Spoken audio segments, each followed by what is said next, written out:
இதெல்லாம் குடிச்சா கவலை போகும்னு உங்ககிட்ட யார் சொன்னது?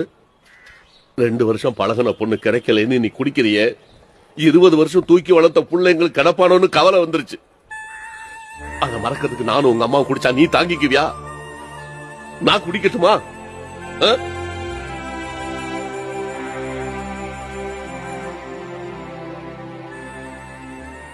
என்ன பாரு, அதை மறக்கிறதுக்கு அப்பா ஒண்ணு சொல்றேன், கேக்குறியா? நாம ஒரு விஷயத்தை மறக்கணும்னா நமக்கு பிடிச்ச இன்னொரு விஷயத்து மேல கவனம் செலுத்தணும். அதையே அதிகமா நேசிக்கணும். உன் வாழ்க்கையில உனக்குன்னு ஒரு லட்சியம் இருக்கணும். எனக்கு என் புள்ள வேணும். கடைசி வரைக்கும் எங்களுக்கு நீதாண்டா ஆறுதல். உனக்கு நல்ல வழி காட்டுறதா என் கடமை. நீ அழக்கூடாது.